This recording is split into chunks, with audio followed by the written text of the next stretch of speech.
Pour ça, la Netingaï, Bolandara toujours Australie-Congo, avec si tu l'aimes.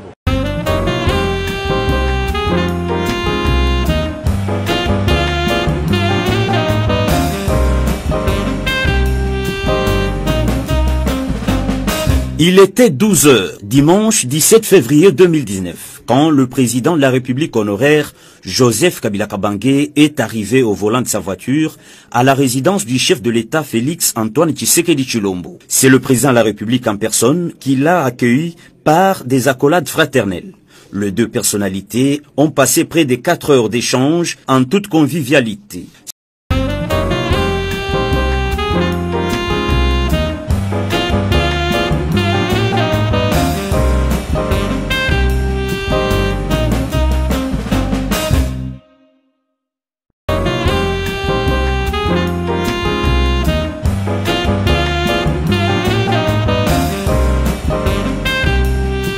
Ça la Netingaï, Bolandara toujours Australie-Congo, avec si tu l'aimes.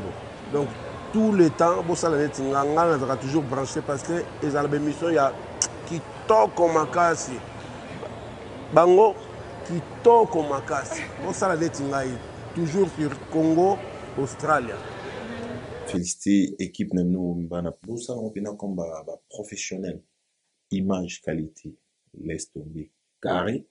Aux opposés, ma question nous a posé, tout se passe bien. Vraiment, nous avons encouragé Bino, nous appétant que jeunes congolais, beau continuer bongo.